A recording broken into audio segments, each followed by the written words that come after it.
Adoption Act of 2008. Just to let you know, we are experiencing some serious inclement weather here in Virginia, and we will work as quickly as we can to address any technical issues that we suffer throughout the webinar. So we ask that you be patient with us and sit tight if any of those issues should occur. We will be back as quickly as possible. In tonight's webinar, we'll present information about fostering connections and the Child and Family Services Improvement and Innovations Act of 2011. These federal legislative acts have changed the face of child welfare and provide many opportunities to test innovations designed to support children and families.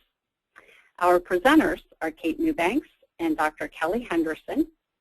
Kate is the Charter Executive Director of Faces of Virginia Families. She was an advocate for fostering connections and served on the National Implementation Coalition. Kate has over 20 years of experience in child welfare and mental health administration. She holds a master's degree in child, family, and community social work.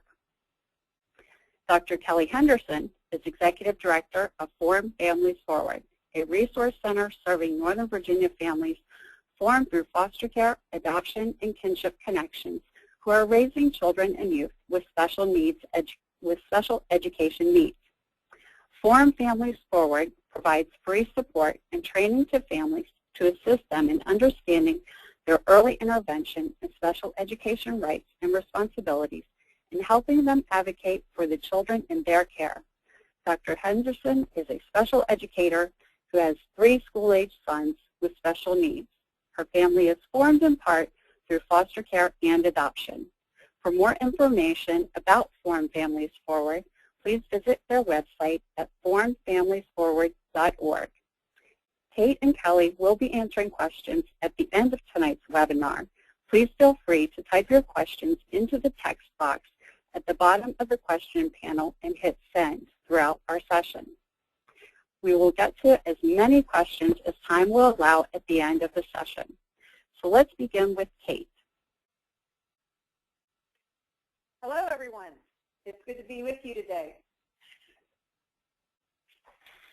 Today we're going to be talking about federal legislation that has changed the face of child welfare.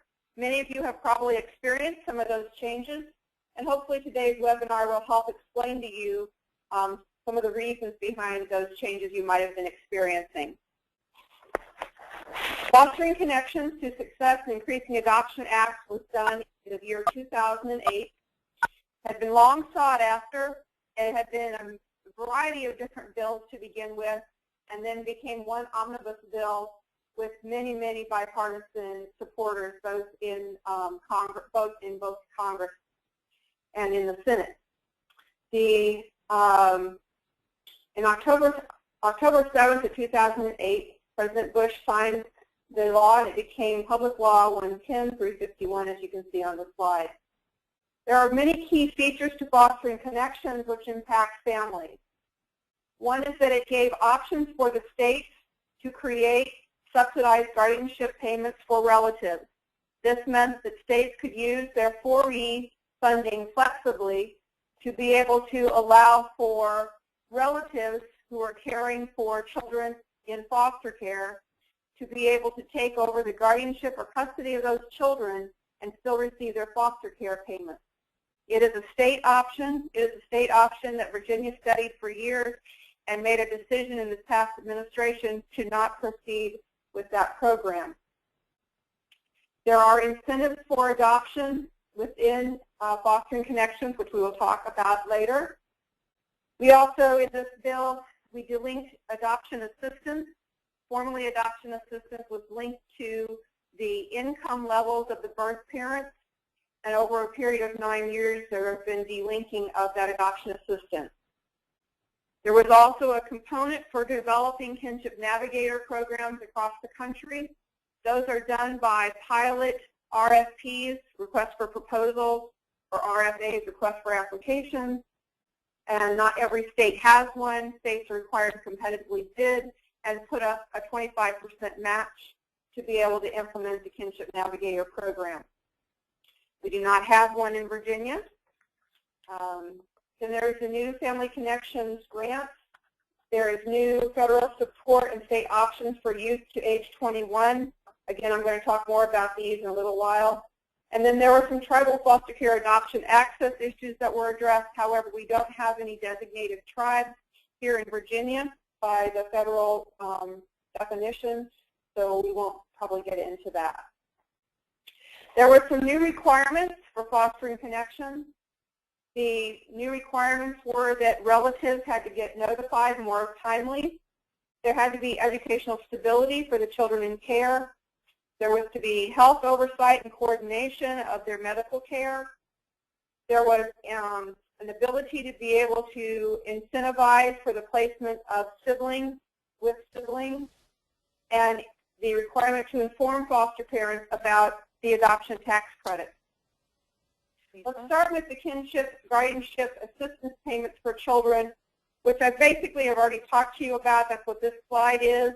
But again, we do not have this available to us in Virginia. There were many work groups that worked on this for the state, and the state made the decision not to go forward. Kate? So, yes? Kate, I'm sorry, your slides are not advancing for those of us watching the webinar. Okay, I don't know why that is, because they're advancing on my screen. Can Lisa advance them for you? Yeah, that's fine. Does anybody need me to go back? Can you let us know what slide you're on, Kate? Yeah, we're on the kinship, guardianship, assistance payments for children. Okay. Okay. Let me just blow it up.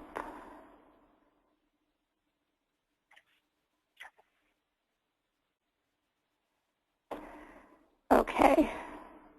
Are you able to hear me okay? Yes. Okay. Were you at one time able to see my screen?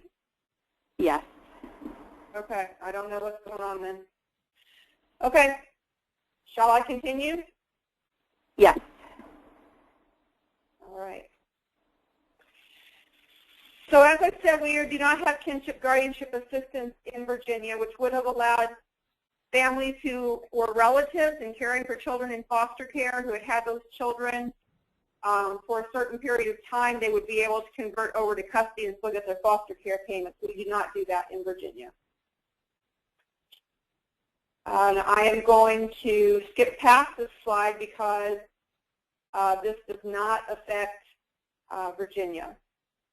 Notification of relatives is a very big issue in Virginia, and a lot of foster parents have been struggling with this issue across the state because as a result of fostering connection, there is now a requirement in social services that the local agencies work very judiciously to find relatives so that children do not have to come into foster care. And in Virginia, they continue to look for those relatives pretty much throughout the foster care placement. And what has been experienced by some families is the concern that they have the children for a year or longer, and there's still a possibility of a relative coming in to take custody of the child or to adopt the child. So you need to understand that all of that is coming from a federal mandate that children be linked with their birth families. So there is a notification process, and in Virginia, I believe that I have put a copy of that letter for you so that you can see it. This is a sample. This next slide. Sorry, Lisa. This is a sample of what you would see if you ever got a letter from the Department of Social Services indicating that a child from your family had come into care.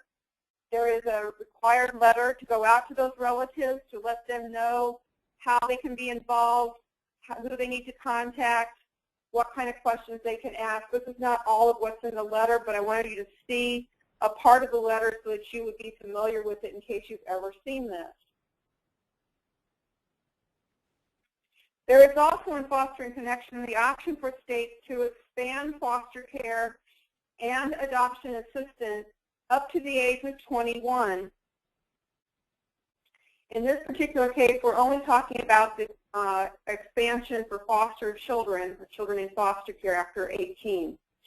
And they can, if they have not completed their secondary education, if they're enrolled in an institution which provides post-secondary or vocational education and they're participating in a program to promote or remove barriers to employment, the state has the option to extend foster care assistance to those children. However, the state has to agree to do that statewide in order to be able to do that. They also have to continue to provide adoption assistance for the children up to whatever age they determine in order to be able to provide it for foster care. Last year, the General Assembly required that the department conduct a financial feasibility study on this issue, and they did, and found that it would basically be a wash if they went ahead and captured federal dollars for foster care expansion and adoption assistance to the age of 21. And now this coming year, they will be studying what laws would need to be changed in Virginia in order to allow children who are in foster care and children who are adopted to continue to receive their adoption assistance and foster care assistance up to the age of 21. But it has to be statewide.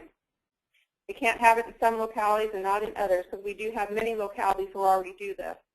It has to be statewide, and it has to be consistent between foster care and adoption. Next slide. The promotion of adoption of special needs children. As I said earlier, as a result of fostering connections, there is something that many of you may have heard, which is called 4E, which is a Social Security section of federal code that relates to the income eligibility for the states to be able to capture federal dollars in foster care and adoption. And I want to deviate just a second for those of you who are foster parents in Virginia, and just let you know that in Virginia there are two different funding streams for foster care services. One is called 4E, which you may have heard of. The other one is CSA, and that's for children who are not 4E eligible. So in Virginia, we have made the decision to treat everybody the same in foster care and not give one set of services to 4E eligible children and another set to non-4E eligible children, which increases the cost of foster care in Virginia from the state and the local perspective. So the 4E requirement relates to the birth parent's income.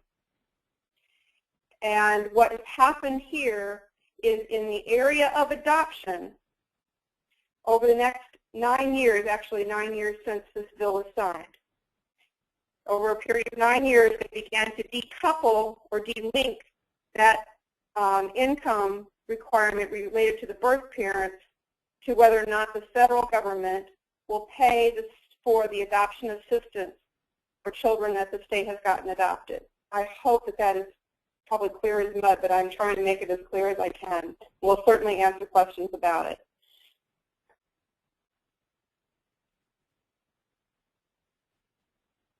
I'm going to go on to the next slide. Other eligibility criteria. We have a special needs criteria for receiving adoption assistance in Virginia. It is set out by code, but there's also the ability of the state to determine additional special needs criteria when the federal government has allowed for that criteria. In fostering connections, in addition to all the other special needs criteria which you would find in Virginia code, there is now the ability to be able to say that we can give adoption assistance to children who have been in care consecutively for 60 months. That is a new, from Fostering Connections, I came from Fostering Connections, it's a new requirement that we can, if the child doesn't have another special need but they have been in care for 60 consecutive months, then the family would be able to get adoption assistance for that child. Also, if the child is a member of a sibling group that is being adopted, and let's say that one of the siblings is going to be able to get adoption assistance because of their special need, the other child who does not have a special need would still be eligible for that adoption assistance payment because of the fact that they're part of a sibling group. Next slide. There are other provisions within fostering connections. There is a requirement in fostering connections, and you should be aware of this because in Virginia this is being implemented. It's part of policy and practice that 3 months prior to a child aging out of foster care, the worker has to begin developing a transition plan with that youth. That's actually in Virginia code, and it's probably something that you have to be asking for if you have older children in care, because sometimes that we've decided or we've found that workers are not always familiar with all of the various requirements that have been put out on the table as a result of many changes in policy and regulations in Virginia. So if you have an older child in care and you know they're getting ready to age out, you may need to contact the worker nicely and respectfully, of course, and just remind them that the child's going to need a transition plan and how could you assist them with helping get that done. Also, the state is now able to recoup funding for training workers, which they had not been able to do prior to fostering connection. There is also a requirement relating to allowing children to remain in their school that was in their school district when they were living with their birth parents. And Kelly is going to talk some more about educational stability. The law was passed in Virginia to come into compliance with this, and there are a series of points that Kelly will make about this particular issue in a little bit. There is also a requirement that the state provide to the federal government a plan for how they will oversee and coordinate the health care for children in foster care. Virginia developed a work group on health care, was working on developing the home health care card for children.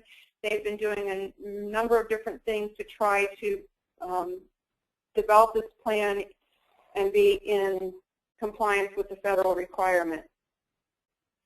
There is also a reasonable effort requirement for placing children with siblings in the same foster care home.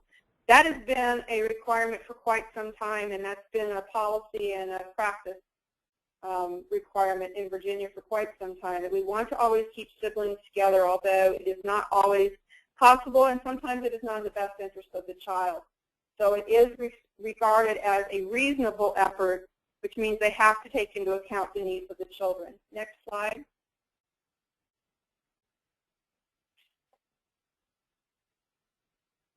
There's been various implementations across the country. Next slide. 9 states have implemented the subsidized guardianship assistance payments. We are not one of them. 12 states have extended foster care and adoption, and actually, since this slide was done, there have been some more states that have done that. 14 states and D.C. enacted legislation on educational stability for children in foster care, and Virginia is one of those states. Next slide.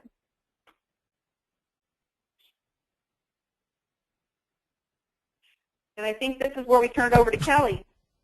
Thank you, Kate. So I am going to talk a little bit about just those specific provisions related to educational implications of fostering connections.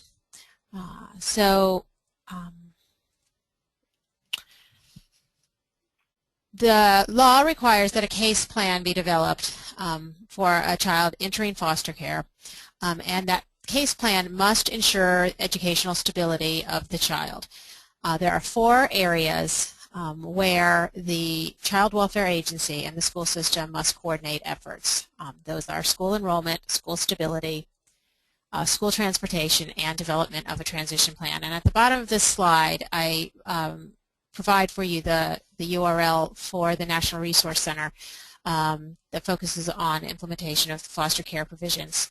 And they have a large, very accessible section about these educational provisions if you care to learn more information than you're hearing tonight. Next slide, please. So what specifically are the responsibilities of the Child Welfare Agency? Well, first, they must assure that placement of the child in foster care considers, and this is a direct quote from the law, the appropriateness of the current educational setting and proximity to his or her current school. And then further assures that the child remains in their current school. That's the clear preference in the law. There's an assumption that the current school that the child is enrolled in is the preference and is the ideal circumstance of the, if it is in the best interest of the child. So there is a secondary condition to that. If remaining in the current school is not in the best interest of the child, then the Child Welfare Agency, or local DSS in our case, must assure that social services and education agencies provide immediate and appropriate enrollment in a new school with all of the educational records of the child provided to the school. And I want to point out a couple words here because as we think about and look at Virginia's implementation of these provisions, immediate and appropriate are extremely important, and the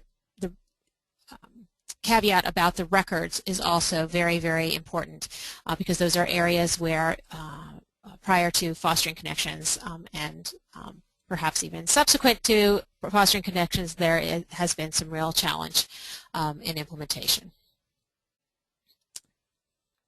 Next slide.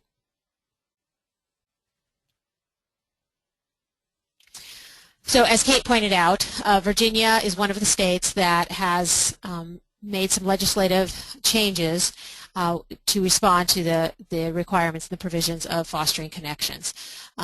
In October of 2012, they revised a joint guidance that had been issued a couple years prior, and that joint guidance, the joint being the Department of Education and the Department of Social Services.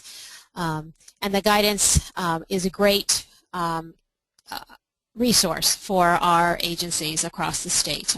There's the link there.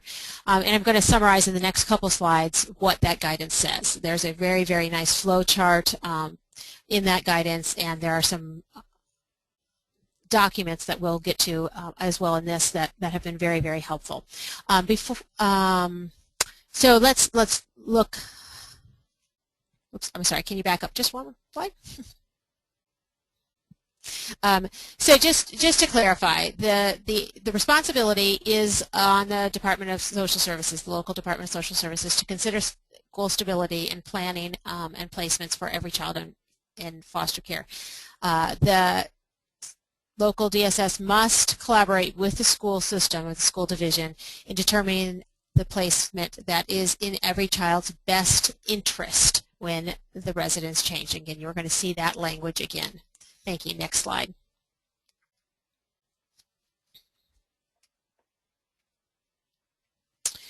So as is laid out in the guidance, the process for determining appropriate placement involves three major steps. The first is residence determination.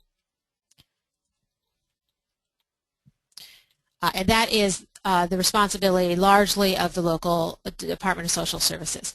The local Department of Social Services notifies the current school that the child needs new residence and the time frame that they are under to follow. The school then provides the local Department of Social Services information on the appropriateness of the child's current placement. So the school does have an obligation to provide some feedback to the social service agency. The LDSS must then consider education information and the distance from the potential placement to the current school, and so proximity is a factor. Once the residence is determined, we move on to that second major step, the school placement determination, and this is clearly a joint decision between the local DSS and the school system. The presumption is, again, that the child will remain in the current school unless it's contrary to the child's best interest. If the child is moved to the school of residence for the new residence placement, The child must be enrolled immediately and appropriately with all education records provided to the new school. And this, again, have been areas where there have been some challenges in the past. In the guidance, it's recommended that those records are to be received within 5 days, 5 working days. In the new residence, the local Department of Social Services does need to document the joint determination in writing, how they determined that moving that child was in the child's best interest. And that's where the state has been able to provide some forms. So let's move to that next slide.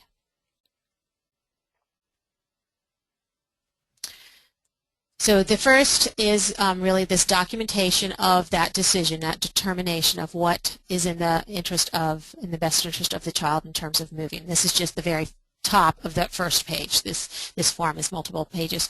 And the guidance from the Department of Education and the Department NVDSS suggests that this determination be completed within 3 working days. So that's the objective.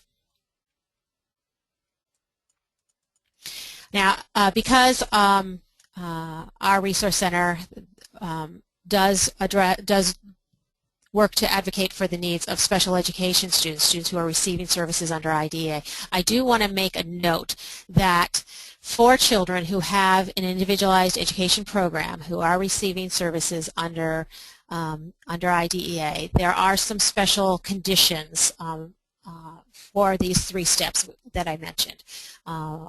The school of residence before the child is moved does have some obligations, particularly in the case if there's a residential or day treatment placement determined to be the most appropriate placement.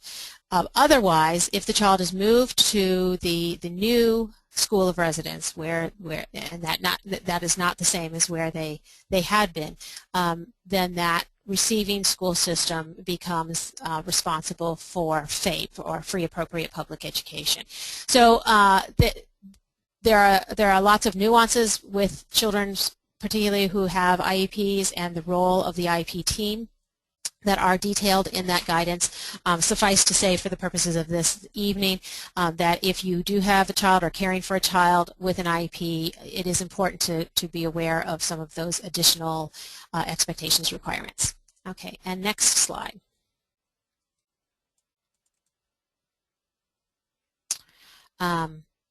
Once then the determination has been made to enroll, if the determination has been made to enroll the child in a new school, then the 2012 guidance recommends that this immediate enrollment of child in foster care form be submitted to the receiving school within 3 working days.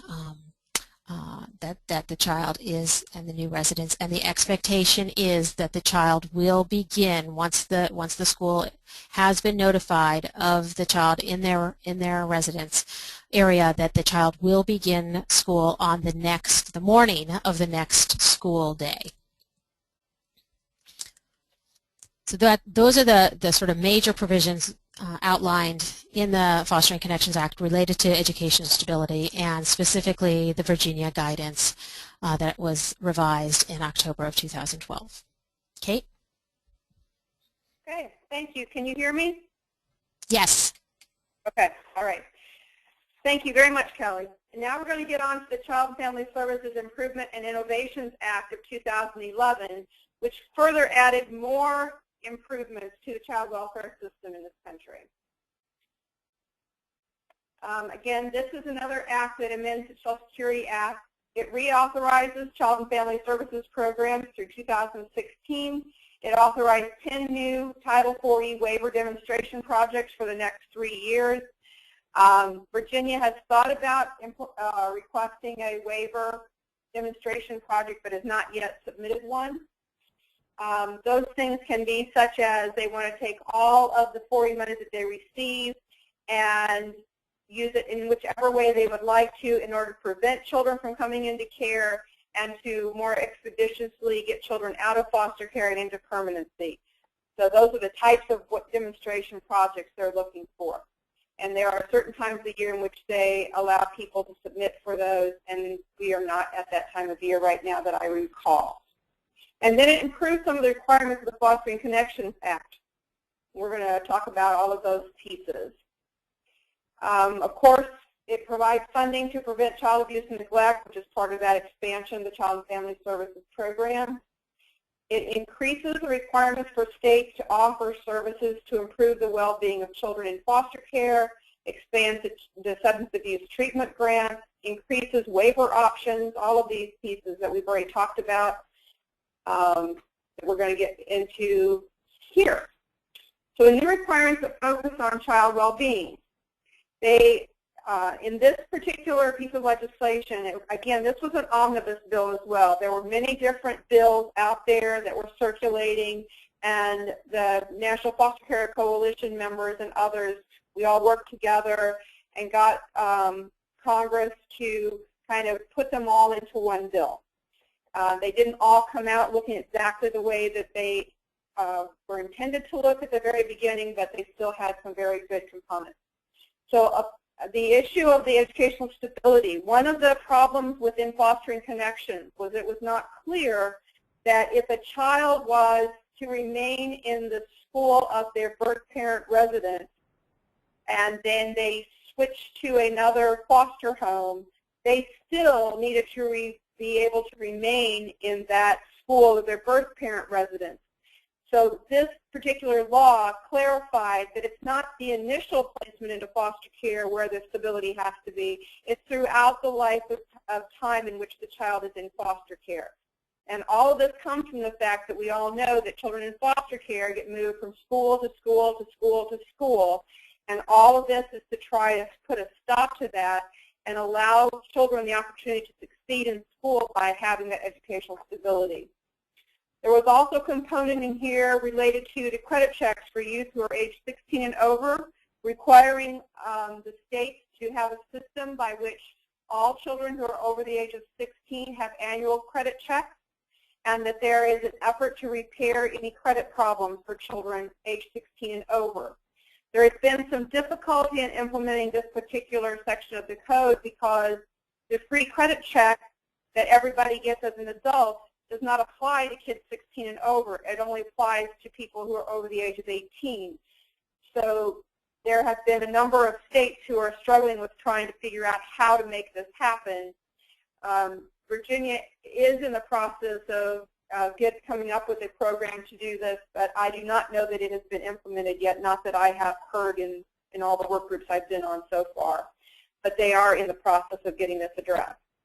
And Rosalind Dance of the Petersburg area further added legislation around credit checks in the General Assembly last year, which is also in the process of getting guidance and being put into regulation.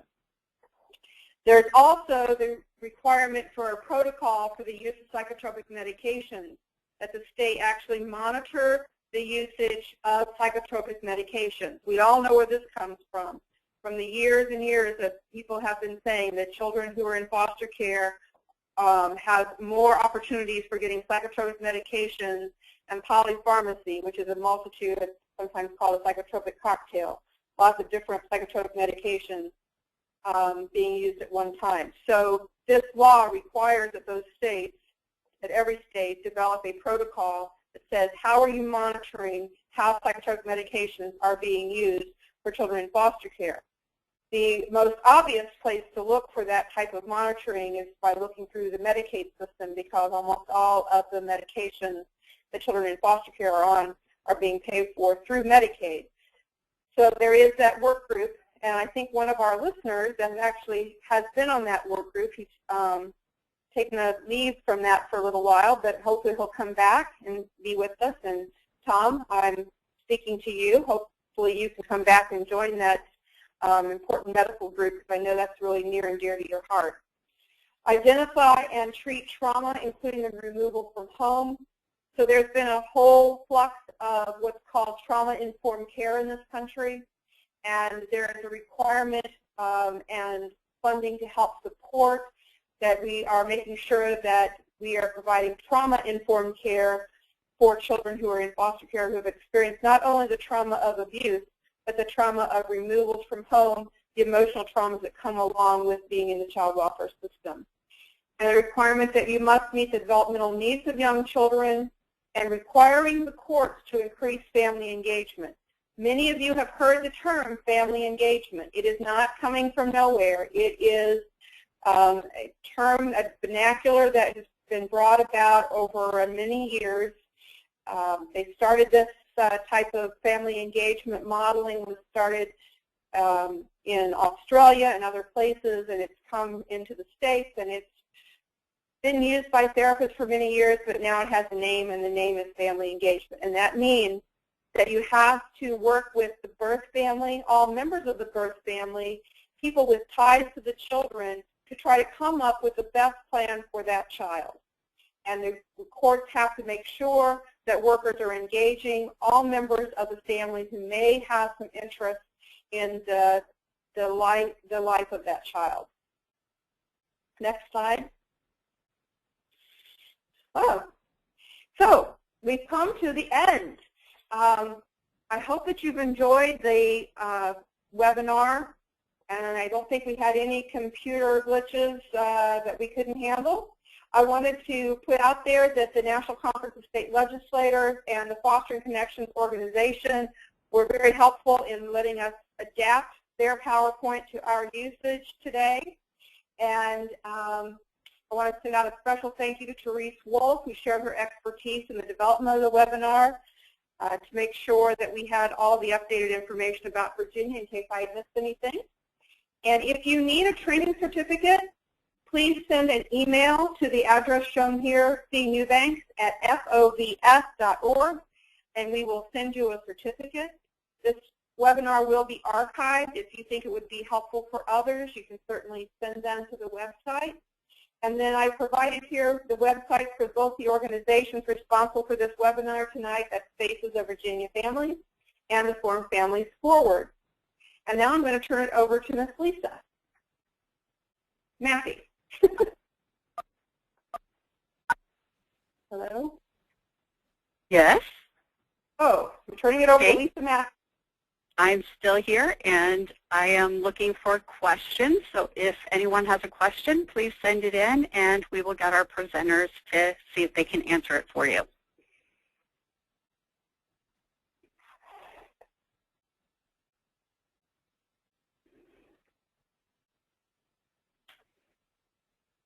I don't have anything. Well, hopefully that means that people are feeling positive. You know, we have so few people on here, Lisa. How about we unmute everybody and see if everybody wants to chat?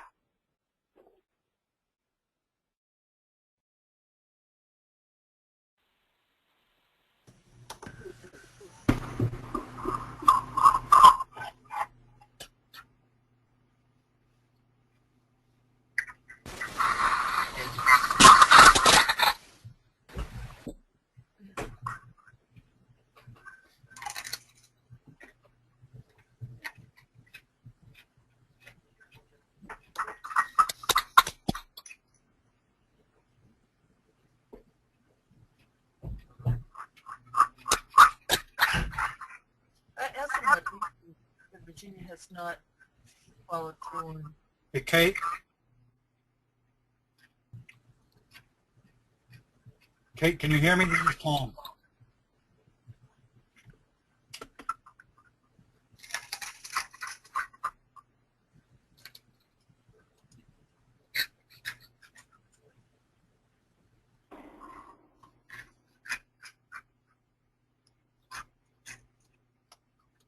That issue that.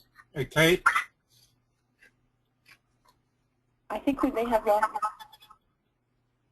So at the moment, close for questions.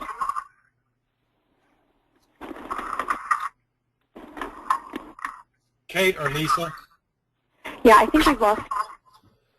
Oh, Lisa, can you hear me? Yes. Okay.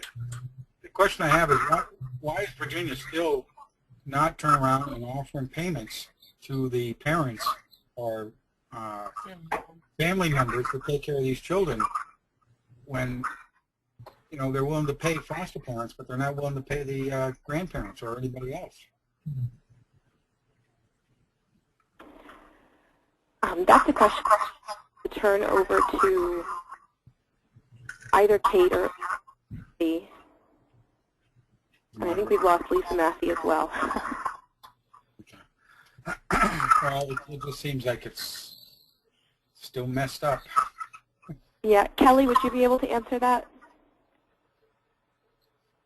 This is Kelly, and actually I'm not the best person to answer that.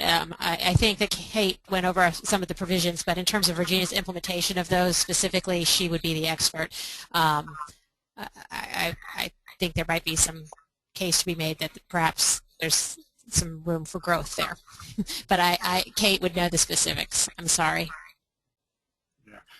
Well, Lisa, it's good hearing you, and Kate put on a good presentation. Okay, thank you everybody for coming. We're going to go ahead and close the webinar now. Thank you much for attending. All right, thank you. Thank you. Thank you. Thank you. Thank you.